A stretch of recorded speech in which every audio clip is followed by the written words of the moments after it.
En una tarde de mayo de 1967, un hombre salió tambaleándose de los bosques de Manitoba y le hizo señas a un coche de policía.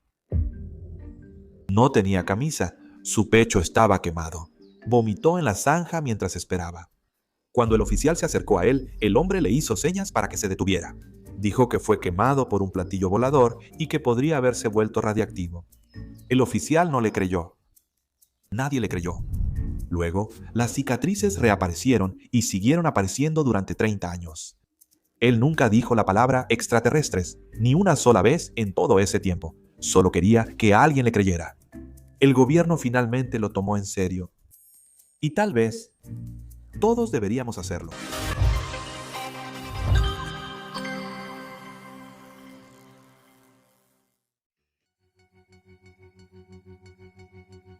Stefan Mahalik se escondió detrás de una roca y dibujó lo que veía.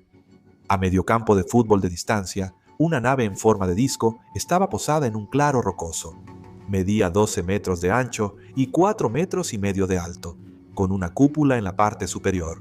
Parecía estar hecha de aluminio o acero inoxidable cepillado. Fuera lo que fuera, Stefan no pensaba acercarse, así que ahí estaba, en medio del bosque, dibujando un platillo volador. No tenía miedo. Era un inmigrante polaco de 51 años que había sobrevivido a un campo de exterminio nazi durante la Segunda Guerra Mundial. No muchas cosas pueden agitar a un hombre que ha sobrevivido a eso. Claro, el objeto era extraño, pero no daba miedo, era un inconveniente. Tras pasar media hora escondido, Stefan quería volver a buscar piedras. Estamos usando la palabra cazar demasiado libremente estos días. Cazar caza, cazar ratas, Helen Hunt. ¿Dónde está el peligro? Bueno, Tornado sí fue bastante peligrosa. Si eso cuenta. Oye, ¿sabes cuál es la cacería más aterradora de todas? ¿Cuál? Mike. Ugh.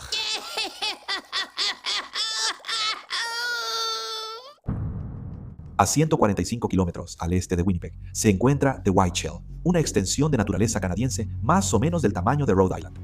Y en 1967 era tierra de plata. Stefan conocía bien esa tierra, encontró cuarzo blanco atravesando la roca. Y donde hay cuarzo, hay plata. Era mecánico industrial de profesión, pero su verdadera pasión era la plata. Así que los fines de semana recorría el bosque con un martillo y un cincel buscando tesoros. El viernes 19 de mayo viajó a Falcon Lake y se registró en un motel. A la mañana siguiente, encontró una veta de cuarzo y se puso a trabajar. El bosque estaba en silencio, excepto por el golpeteo del metal. Pero a las 12:15, los gansos se volvieron locos. Toda una parvada salió volando del agua al mismo tiempo. Stefan levantó la vista para ver qué los asustó. Dos objetos bajaron del cielo, brillando en rojo, con forma de puros. Cuando descendieron más, se aplanaron hasta ser discos. Uno de los objetos se detuvo, flotó sobre los árboles por unos segundos. Luego salió disparado hacia el cielo y desapareció. El otro objeto siguió bajando, descendió directamente y se posó lentamente en un claro a unos 50 metros de distancia. El resplandor rojo se desvaneció hasta ser naranja, luego gris, como el acero inoxidable.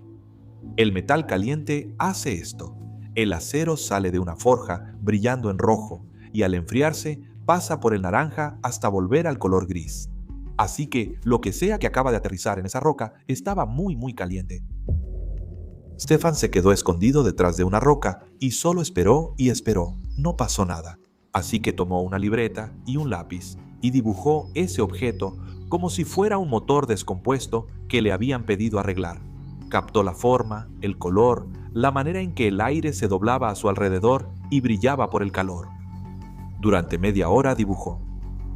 Luego, una puerta del costado de la nave se abrió deslizándose y de ella brotó luz. Un color que ni siquiera existe en la Tierra.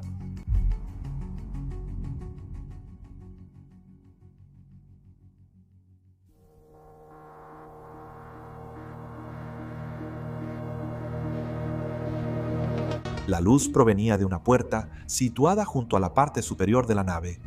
Era difícil de describir. No era exactamente azul ni exactamente púrpura. Estaba en algún punto intermedio. Y era brillante, más brillante que la luz del día a su alrededor. Stefan ya no quería esconderse. Tenía que acercarse para ver mejor. Lo primero que notó Stefan fue que no tenía patas ni ruedas. Simplemente se mantenía en equilibrio sobre la roca desnuda como si no pesara nada. No podía ver un motor, pero el objeto zumbaba, un zumbido de baja frecuencia que sentía más que escuchaba. No había marcas en el objeto, ni bandera, ni insignia de ningún tipo, y no se parecía en nada a una aeronave. Completamente redonda, sin alas, sin timón, sin cabina, al menos ninguna que él pudiera ver. El metal estaba tan pulido, brillante y limpio que podía ver su reflejo. Lo que no podía ver era cómo estaba construido ese objeto. No había costuras ni remaches, ni líneas de soldadura. Eso le molestaba más que las luces. Había pasado toda su vida trabajando el metal. Este era el mejor trabajo en metal que había visto en su vida. Las paredes parecían tener como 1,5 pies de grosor, pero no eran sólidas. El metal tenía una estructura hueca en forma de rejilla. Parecía un panal de acero. Cuando Stefan llegó a la puerta, la luz era cegadora, pero él tenía protección. Sí, qué listo. Examínalo antes de que te examine a ti. No de ese tipo de protección. ¿Estás seguro? Acabas de pasar 5 minutos contándonos cómo a este tipo le gusta tener sus cosas solo en el bosque. ¿Qué? ¿Qué? Se puso sus gafas de soldar. Las trajo para proteger sus ojos de las astillas de metal, pero también tenían un visor tintado. Con sus gafas puestas, se inclinó por la puerta. Adentro, vio una pared de luces. Los haces corrían en patrones horizontales y diagonales. Filas de luces de diferentes colores parpadeaban en secuencias que nunca se repetían. Buscó un botón, un interruptor o algo familiar, pero no encontró nada. Y no había asiento de piloto, ni controles. El cuarto estaba vacío, solo las luces y ese zumbido bajo. Entonces le llegó el olor. Azufre, ozono, componentes electrónicos quemándose. Esta fue la primera vez que Stefan tuvo miedo, no del objeto, sino del aire que podría estar respirando. Era hora de irse. Entonces, desde algún lugar dentro de la nave, escuchó algo familiar. Voces. Voces.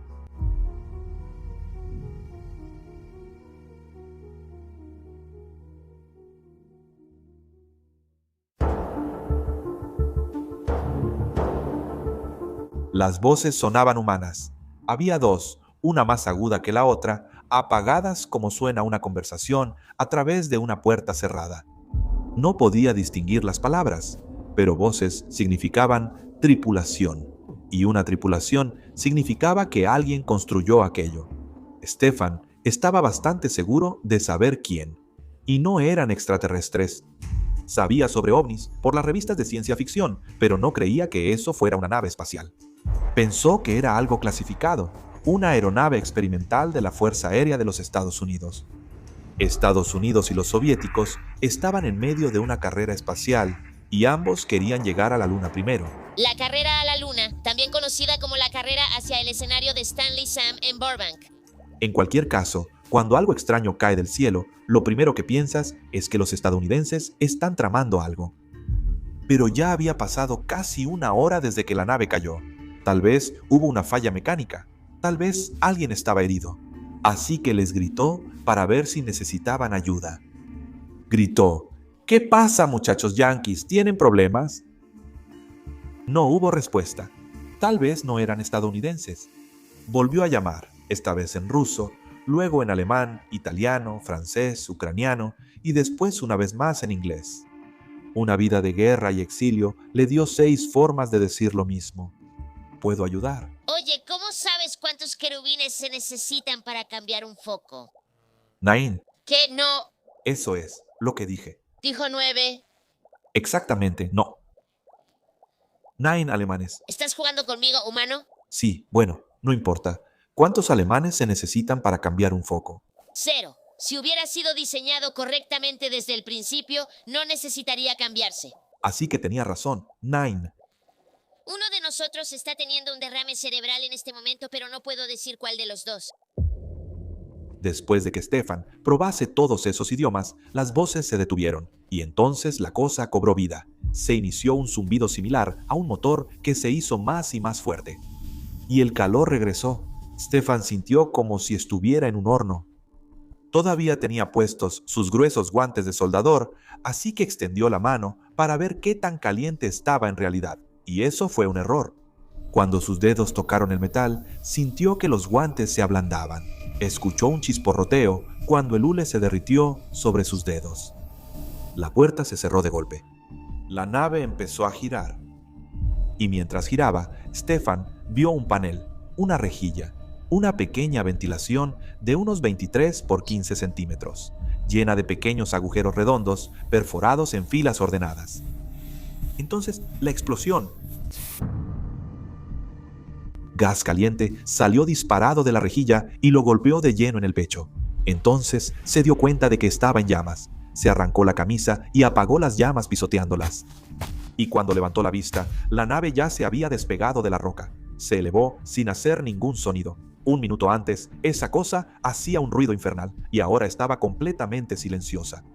Sintió una ráfaga de aire mientras la nave ascendía y luego desapareció. Stefan estaba solo en el claro. Tenía el pecho quemado y en carne viva. Le dolía la cabeza terriblemente. Entonces sintió que el estómago se le revolvía. Cayó de rodillas y vomitó. Se levantó y empezó a caminar. Las quemaduras en su pecho comenzaron a hincharse formando un patrón.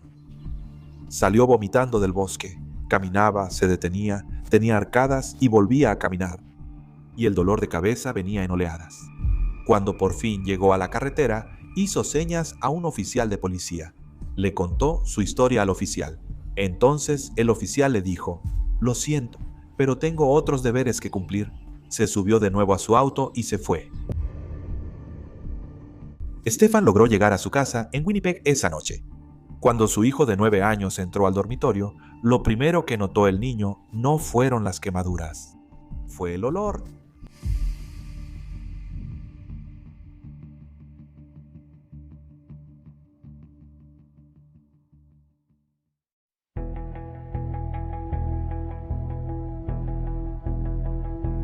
El olor fue lo primero que notó Stan.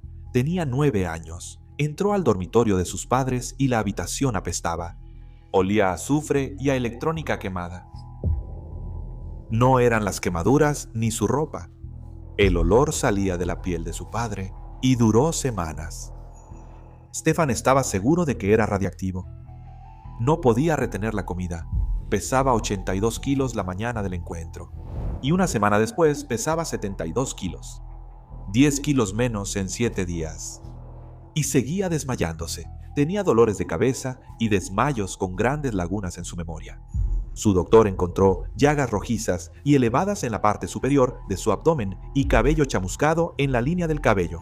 El patrón en su piel coincidía con la rejilla de ventilación. La camiseta interior que llevaba ese día tenía agujeros quemados en los mismos lugares y con el mismo patrón. Y la sangre de Stefan también se vio afectada. Su conteo de linfocitos bajó mucho más de lo normal. Los linfocitos son un tipo de glóbulo blanco, una parte de tu sistema inmunológico. Los doctores sabían que una caída así podía deberse a la radiación. Un radiólogo estadounidense dijo que esto era típico de una exposición a radiación en todo el cuerpo. Calculó la dosis entre 100 y 200 Roentgens. Un Roentgen es una medida de radiación y con 400 normalmente mueres. El radiólogo escribió que la exposición debió haber durado solo unos segundos. De haber sido más tiempo, lo habría matado. Y las quemaduras seguían reapareciendo. Sanaban y reaparecían, sanaban de nuevo y luego reaparecían otra vez. Los doctores probaron un medicamento tras otro, pero nada funcionó. Con el paso de los meses, aprendieron que las llagas regresaban cada 112 días, puntualmente. Más de una docena de doctores lo examinaron en Canadá y Estados Unidos, y ninguno de ellos sabía qué tenía. Stefan pagó de su propio bolsillo para ir a la Clínica Mayo en Minnesota, uno de los mejores hospitales del mundo. Le hicieron todas las pruebas que tenían y tampoco encontraron nada. Pero descartaron una cosa, y eso es importante. El informe psiquiátrico de la Clínica Mayo decía que Stefan Mahalik no mostraba delirios, ni alucinaciones, ni ninguna enfermedad mental de ningún tipo. Fuera lo que le pasó, no lo estaba inventando. Y mientras los doctores analizaban sus síntomas, la Real Fuerza Aérea Canadiense tuvo un problema gigantesco. Nadie podía encontrar el lugar donde ocurrió.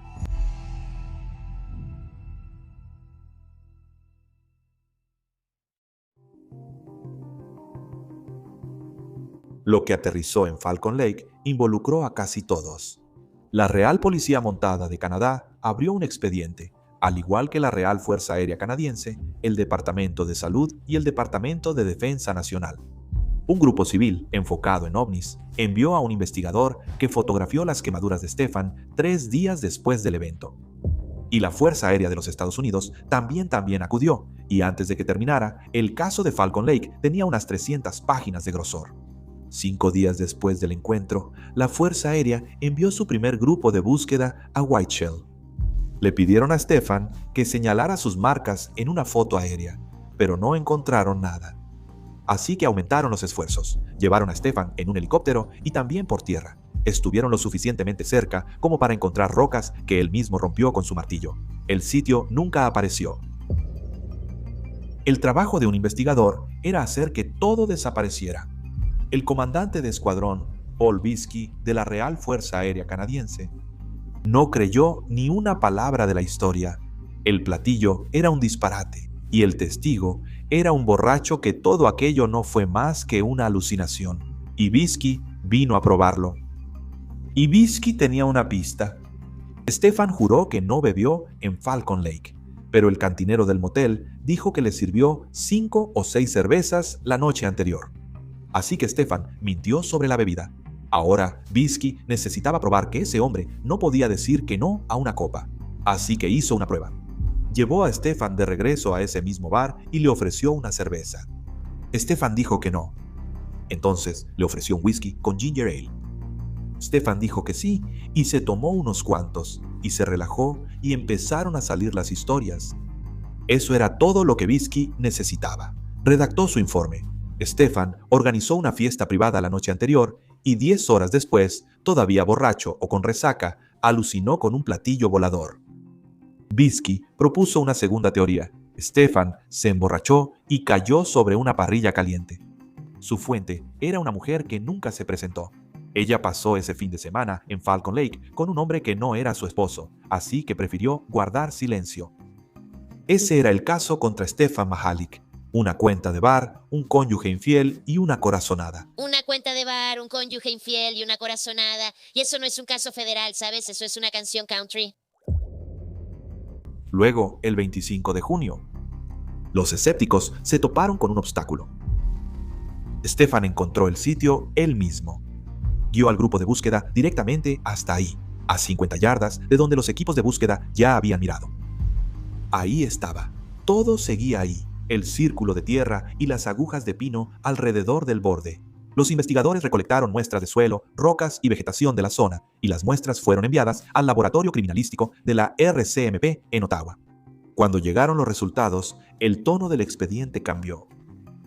Había radio 226 en el suelo. Eso es lo que hacía que las carátulas de los relojes antiguos brillaran en la oscuridad. Había tanto radio que el laboratorio lo calificó como un grave riesgo para la salud y recomendaron cerrar toda el área. Así que la corazonada de Biskey se vino abajo. Cuando escribió finalmente su informe, el principal escéptico de la Fuerza Aérea dejó 3 cosas registradas que no pudo desestimar: la enfermedad de Stefan, las quemaduras de Stefan, el círculo en la roca, y usó una sola palabra para los 3: inexplicable. Pero en una grieta de esa misma roca, a 5 centímetros bajo el musgo, había pruebas muy importantes que todos parecían pasar por alto.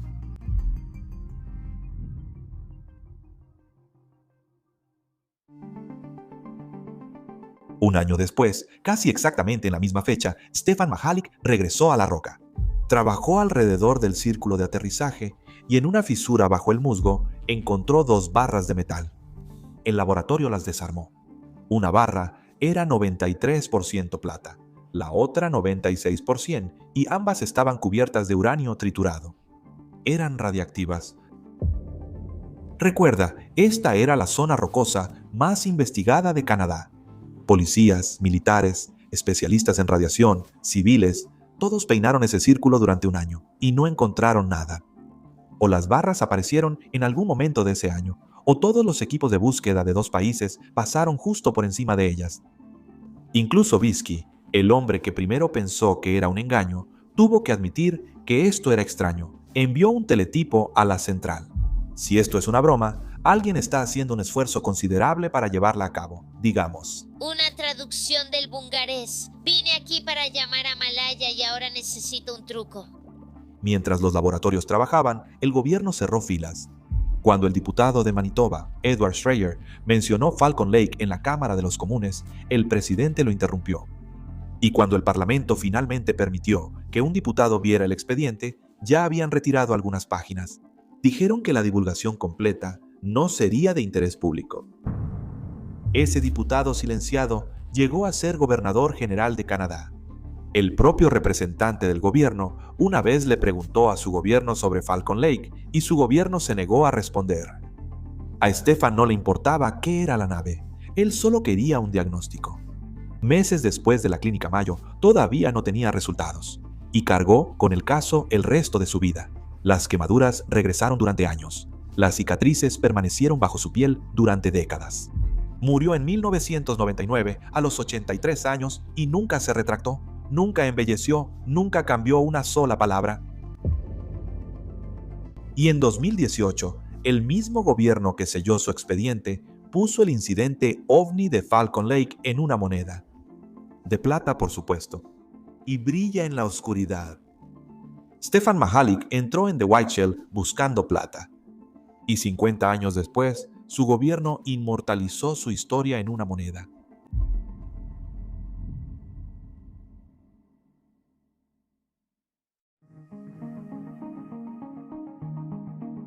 Así que esto es Falcon Lake. Un mecánico entró al bosque, salió quemado y llevaba marcas que ningún doctor pudo explicar. Gran historia, pero ¿sucedió realmente así? Comenzaremos con las famosas quemaduras. La cuadrícula ordenada de puntos de las fotos aparece en enero de 1968, 8 meses después del encuentro.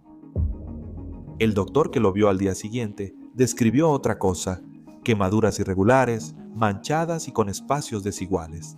Y cuando finalmente apareció la cuadrícula, un psiquiatra de la Clínica Mayo la calificó de claramente facticia. ¿Qué era? ¿Qué significa eso? Falso. Las quemaduras fueron autoinfligidas. Quemarte un juego de Conecta 4 en el vientre cada pocos meses. Así es como te entregas por completo al chiste. La radiación también tiene una explicación.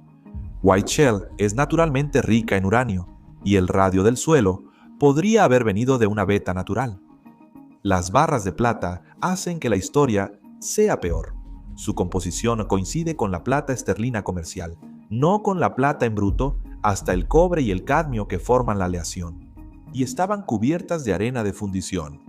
Aparecieron un año después en un lugar al que docenas de personas podían acceder. Los expertos lo habían estado buscando y no habían encontrado nada, por lo que los investigadores están bastante seguros de que ese metal fue colocado ahí. Luego, los detalles incómodos. Una torre de vigilancia contra incendios tenía vista de esa zona y el guardabosques de turno no vio nada. Los principales escépticos de la época llamaron a Falcon Lake un engaño mal ejecutado. Caso cerrado, excepto por todo lo demás. Realmente perdió 10 kilos en una semana. Eso es casi imposible, a menos que estés realmente enfermo. Las quemaduras eran reales y nadie nunca lo disputó. Un doctor documentó quemaduras de primer grado al día siguiente. Una camiseta interior chamuscada que coincidía con las heridas. Todavía puedes ver la camiseta. Está en exhibición en la Universidad de Manitoba. El Louvre tiene la Mona Lisa. Manitoba tiene una camiseta interior chamuscada. Tiene sentido. Si manipuló la cuadrícula en 1968, lo cierto es que nadie explicó las quemaduras de 1967. Bueno, entonces sigue el dinero. Bueno, no puedes porque no hay ninguno. Oh, no escribió un libro. Bueno, escribió un folleto. Siempre hay un libro, un librito. Sí, pero el folleto le hizo perder dinero. Era algo que le daba a la gente gratuitamente. Se lo daba a quienes querían escuchar su historia. Estaba tan harto de contarla que simplemente les daba el folleto y les decía: lee esto. ¿Y la Clínica Mayo? Él pagó eso de su propio bolsillo y no es nada barato. Bisky, el hombre que quería demostrar que era un mentiroso, calificó todo el caso como inexplicable. El Departamento de Defensa Nacional admitió que no pudo proporcionar pruebas que refutaran la historia de Mahalik. Y luego, el Condon Committee, un estudio estadounidense creado para cerrar casos de ovnis, archivó el caso de Falcon Lake como inexplicado. Incluso agregaron una línea que casi nunca se ve en un informe oficial. Si el encuentro fue real, demostraría la existencia de vehículos voladores alienígenas en nuestro entorno. Si Falcon Lake fue un engaño, un mecánico de 51 años se quemó el pecho, perdió 10 kilos, engañó a una docena de doctores y a un psiquiatra de la Clínica Mayo. Mira, si fue real, algo que todavía no podemos identificar aterrizó en esa roca. El caso sigue sin resolverse. Pero aquí está la parte que me molesta. Olvida el platillo y Falcon Lake trata sobre un hombre que le dijo la verdad, tal como la conocía, a los militares, a los doctores, al gobierno, y cada vez le cerraron la puerta en la cara. El primer ser humano que encontró después de la peor hora de su vida, escuchó su historia, la oyó y se fue manejando. Y no era solo un civil, era un oficial de la RCMP, entrenado y juramentado para ayudar a la gente. Se negó a ayudar. Stefan nunca le pidió a nadie que creyera en platillos voladores. Solo pidió que le creyeran a él. Y esa es una de las cosas más difíciles y valientes que puedes hacer. Decir la verdad sin importar el costo y negarte a retractarte. La mayoría de nosotros nunca conocerá a un hombre quemado por un platillo volador, pero todos conoceremos algún día a alguien que tiene una historia que parece imposible. Y tal vez estén equivocados, tal vez estén confundidos. Tal vez no, tal vez estén en la carretera, como Stefan, pidiéndote que te detengas. No tienes que creer esta historia, pero deberías intentar creer a la persona que está frente a ti, herida, suplicando ayuda. Y cuando eso pase, solo tienes una opción: detener el auto,